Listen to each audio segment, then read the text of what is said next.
কোথায় আমার মাতা পিতা? আমি এখানে কিভাবে আসলাম? আমি তো এক রাজকুমারী, কিন্তু কিভাবে এই পাখিটির মধ্যে বন্দি হয়ে আছি? আমাকে সাহায্য করো, এখান থেকে মুক্ত করো। কেউ তো আমাকে সাহায্য করো। তোমার কথা কেউ শুনতে পাবে না। তোমার অহংকারের ফল। তুমি সাধারণ মানুষের সাথে অনেক অন্যায় করেছো। তুমি যেই রূপের অহংকার করেছো, তাই তুমি পাখিটির মধ্যে বন্দি হয়ে থাকবে। এটাই তোমার পাপের ফল। আমাকে ক্ষমা করো দেবী, আমি আর কখনো অহংকার করব না। দয়া করে আমাকে বের করো এই পাখিটির মধ্য থেকে। তোমাকে তোমার পাপের ফল পেতেই হবে। তুমি ভুলে গেছো তোমার অহংকার কারণে এক যুবকের তার মাতা পিতাকে সে হারিয়েছে। এখন তাই তুমি তোমার মাতা পিতা আর তোমার বিলাসিতা রাজমহলের সুখ আর পাবে না ফিরে। আমাকে ক্ষমা করো দেবী। চন্দনা যে ছিল চন্দননগরের রাজকুমারী, সে অনেক অহংকারী ছিল। তাই সে এক নিজের রূপের অহংকারের কারণে ইন্দ্র নামে এক যুবকের সাথে প্রেমের অভিনয় করে। কি দেখছো রাজকুমারী? ও হলো ইন্দ্র। সে ওই মেয়েটাকে অনেক ভালোবাসে। ওরা দুজন দুজনকে অনেক ভালোবাসে। আমার রাজমহলে আমার সামনে কেউ ভালোবাসবে, আমি চুপ করে দেখব? তা কখনো হবে না। আমি ওদের এগোতে কখনোই দেব না। তুমি কি করবে সখী? তুমি কিছু করার কথা ভাবছো? তুমি আমাকে বলো, আমি সব কিছুর ব্যবস্থা করে দিব। তোমাকে কিছুই করতে হবে না, তুমি শুধু আমার সাথে চলো। দেখো আমার জাদু।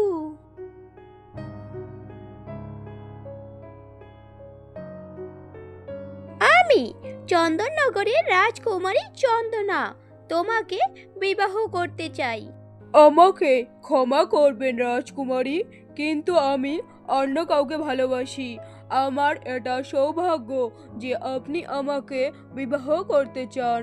কিন্তু রাজকুমারী ইন্দ্রর এই অপমান সহ্য হয় না, সে অনেক রেগে যায়।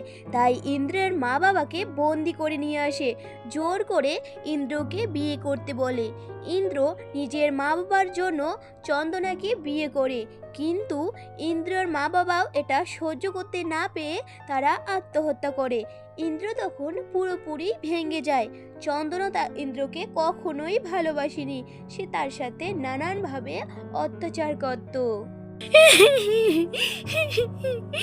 আমি অনেক অন্যায় করেছি, আমাকে ক্ষমা করো ইন্দ্র, এটা আমার শাস্তি। আমি তোমার সাথে অনেক অন্যায় করেছি। বেশ, তোমার পাপের ফল কম হবে। যদি ইন্দ্র তোমাকে ভালোবাসে, তাহলেই তুমি পাখি থেকে আগের রূপে ফিরে আসবে, আর অন্য কোনো উপায় নেই। কিন্তু আমাকে ইন্দ্র কিভাবে ভালোবাসবে? আমার কারণে ইন্দ্রের মা বাবা মারা গেছে, সে আমাকে কখনো ভালোবাসবে না। সেটা তুমি নিজেই খুঁজে বের করো। দেবী এই কথা বলে চলে যায়। চন্দনা অনেক কান্না করে, তার কান্নার আওয়াজ কেউ শুনতেই পারে না।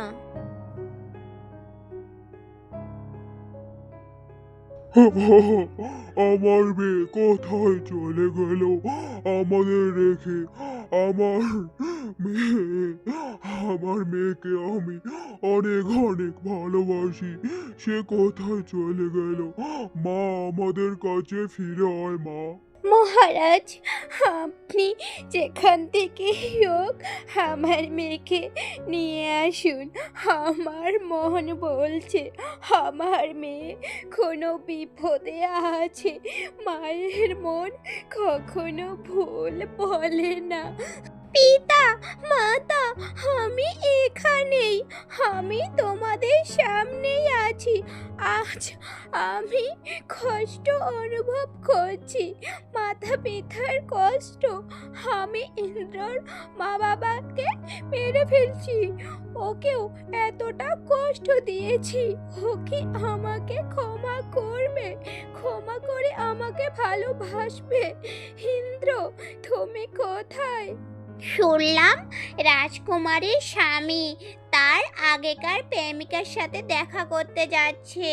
রাজকুমারী তো ইন্দ্রকে জোর করে বিয়ে করেছে তার মা বাবার ভয় দেখিয়ে। এখন কি করবে? তার এত বড় সাহস!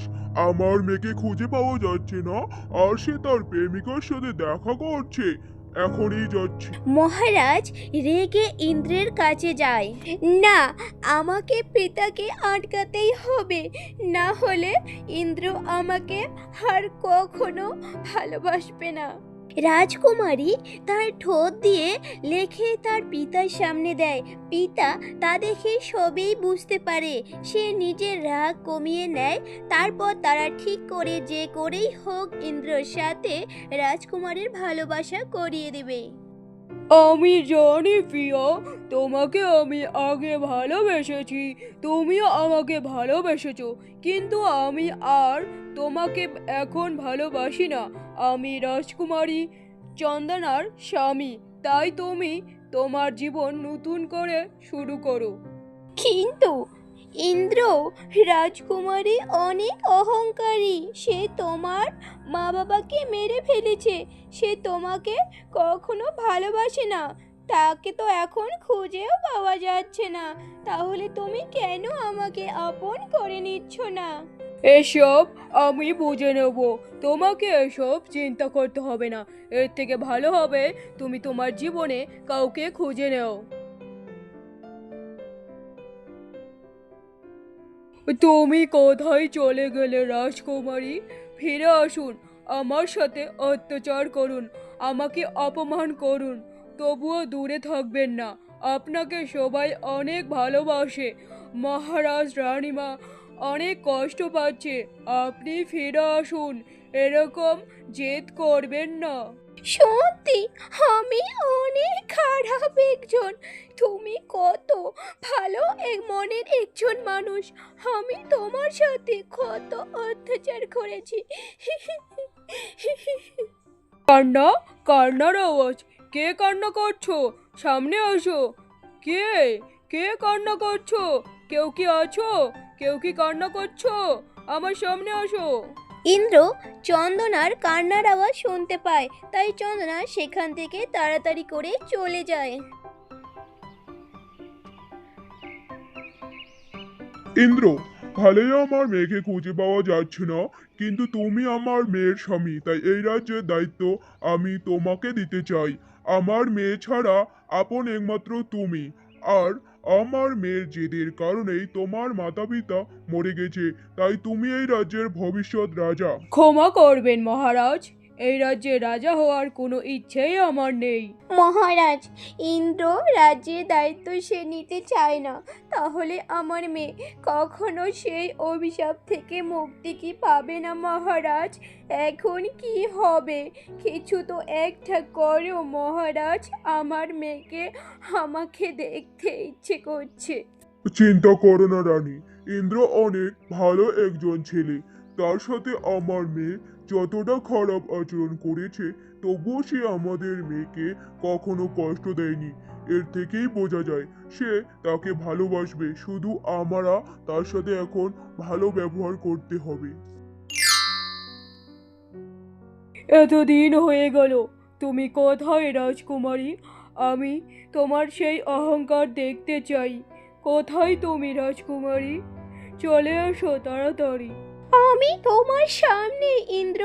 তুমি একবার বলো তুমি আমাকে ভালোবাসো, তাহলে আমি তোমার সামনে দাঁড়াবো। ইন্দ্র এখন চন্দননগরের দায়িত্ব সামলায়। সে এখন অনেক সম্মান পায়। তার মা বাবার শ্রদ্ধাঞ্জলি দেওয়া হয় সেই রাজ্যে, তাই সে এখন অনেক খুশি। আর রাজকুমারী চন্দনাকেও সে ক্ষমা করে দেয়। যুবরাজ ইন্দ্র, আমাদের ক্ষমা করবেন, এক দুঃখজনক সংবাদ আছে। রাজকুমারী মারা গেছে উত্তরের জঙ্গলে। তার দেহ খুঁজে পাওয়া যায়নি, কারণ তার দেহ জঙ্গলে থাকা জন্তু খেয়ে ফেলেছে। না, না, এ হতে পারে না। রাজকুমারী চন্দনা মারা যেতে পারে না। সে আমার সাথে অহংকার করছে। চন্দনা, চন্দনা, তুমি ফিরে আসো, ফিরে আসো, আমি যে তোমাকে ভালোবেসে ফেলেছি।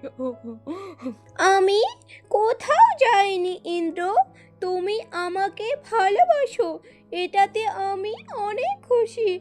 আর কান্না করো না। তুমি এখানে কি করে আসলে? ওরা যে সবাই বলল তুমি মরে গেছো। রাজকুমারী তখন তার অভিশাপের বিষয়ে সমস্ত ঘটনা ইন্দ্রকে খুলে বলে। আমি তোমাকে ভালোবাসি বলে তুমি পাখি থেকে মানুষ হতে পারলে? ভাগ্যের কি পরিহাস! যাকে তুমি অপমান করছো, সহ্য করতে পারো নাই, তার ভালোবাসাই তোমাকে আবার মানুষ রূপে ফিরে দিল। আমাকে ক্ষমা করো ইন্দ্র, আমার কারণে তোমার মা বাবাকে হারিয়ে ফেলছো তুমি। তুমি আমাকে ক্ষমা করো, আমি আর কখনো অহংকার করব না।